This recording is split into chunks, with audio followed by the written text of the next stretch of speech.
Do you know there's over 1,300 classic retro titles you can play on the Nintendo Switch right now? And honestly, a lot of those just get lost in the weeds between new releases and Nintendo Switch Online titles.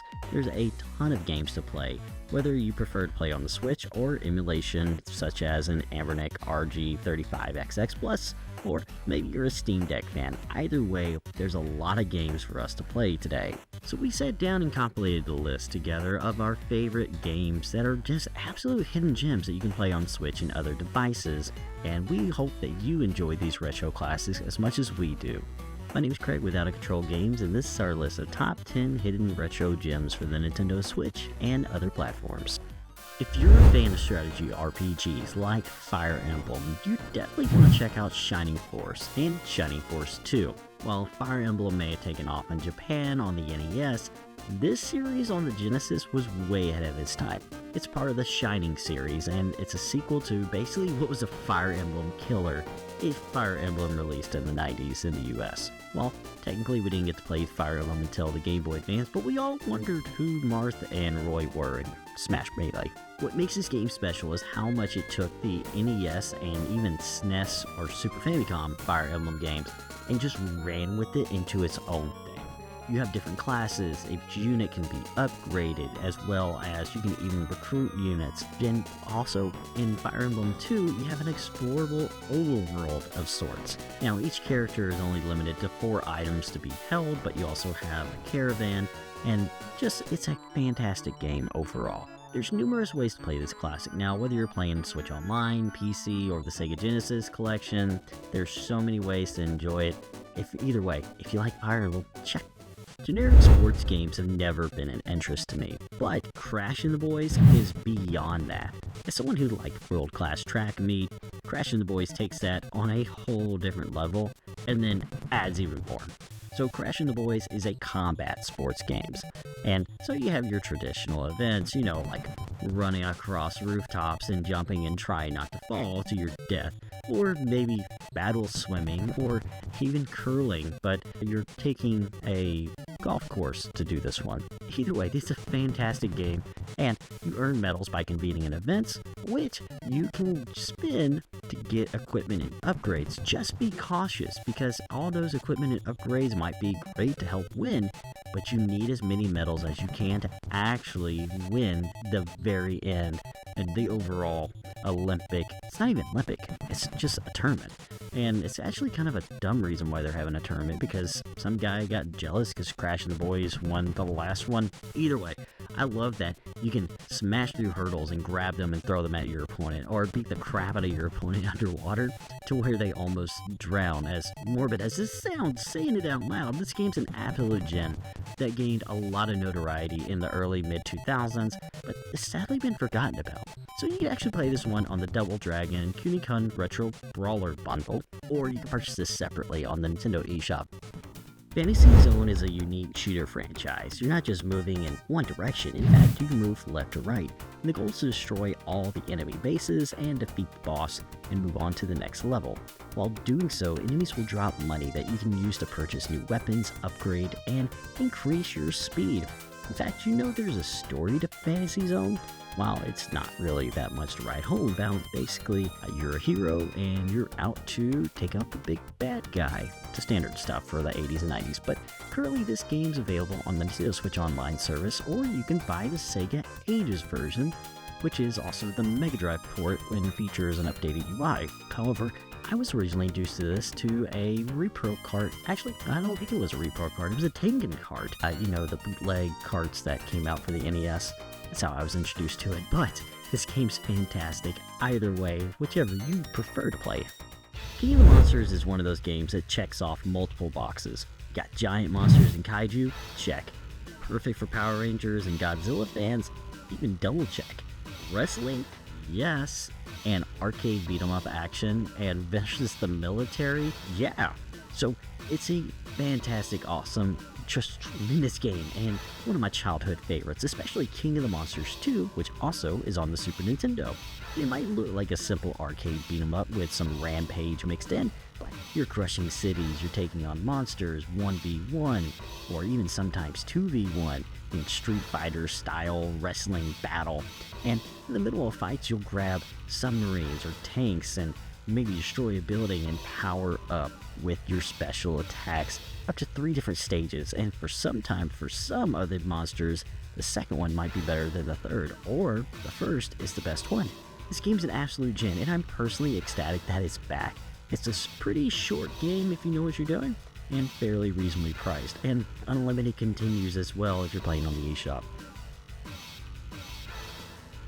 While Lightning Force is technically also known as Thunder Force 4, it's the last entry on the Genesis or Mega Drive if you're across the pond. Gameplay involves you cycling through your weapons, and eventually you'll gain access to the claws, which further evolve into the Thunder Sword. You'll dodge enemies, collect weapons, and you can cycle through each one and use the claws to even block fire and add more firepower.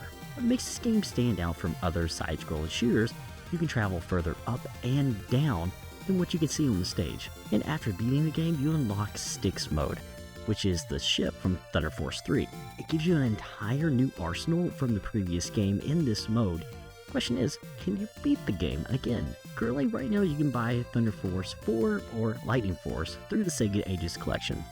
We've talked about Klonoa before, and it's an excellent action platformer series in which you grab enemies and use them to attack enemies, or you can launch them into the background or foreground to hit traps and triggers, or throw them underneath you and you can use it as a double jump to collect items. Both games are super easy to pick up and play, and the second game adds even more to the story and adventure, which also includes some racing events and cutscenes as well as QuickTime events.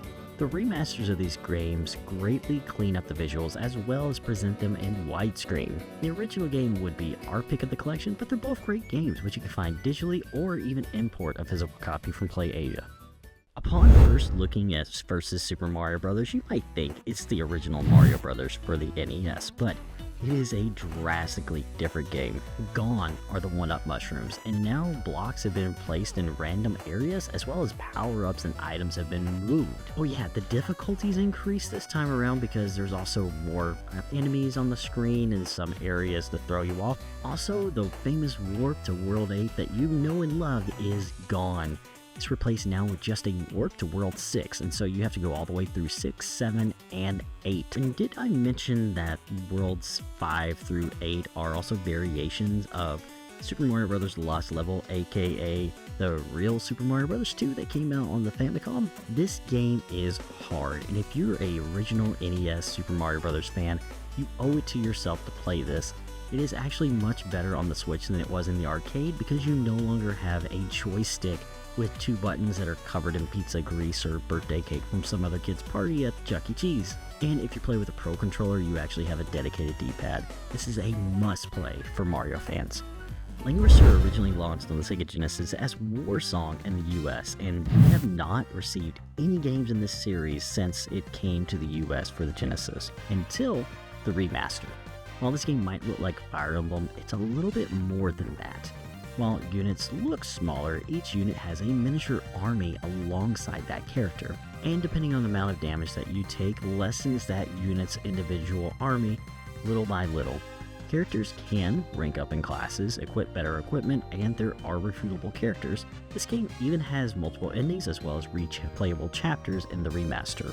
Gameplay-wise, it is drastically different from Fire Emblem because you can take out a commander and remove that entire class type from the battlefield, and the gameplay moves from map to map much like the original Fire Emblem did, with dialogue and story taking place on the battlefield. The game's an absolute treasure to play, and while both games start out simple, it turns dark rather quickly. You can find both games either digitally on the Switch and other platforms, or physical by an import as well. Super Valis IV is one of those games that I honestly thought, how did I miss this as a kid? Oh yeah, the box art had a girl on the cover. And girls were yucky, icky, and I went through that phase where they had cooties. You know the schoolyard drill. Well, the joke's on me because I love this game now. It's like, what if Castlevania lets you use a sword? While this game might look like a generic platform, this game has sub-weapons like Castlevania, with the swordplay of Langrisser. While this is the 4th entry, you do not need to play the prior games to know what's going on. Essentially, a schoolgirl has a magic sword named Valis that transfers her into She-Ra of sorts. I insert anime plot here. Now, I will tell you that you can explore the story further, however, it gets a little weird, like extremely weird, depending on what platform you play it on. But essentially, it's pretty straightforward. Just go get the bad guy, and you fight death. Of course, what's a list on the internet nowadays without honorable mentions? And of course, we have Winback for the Nintendo 64. This game is a fantastic Metal Gear style shooter. Controls are a little wonky for the Nintendo 64 online service, but if you have a 64 controller or even something like a Brawler 64, controls are a lot more manageable. Then there's Crusader Ascenti.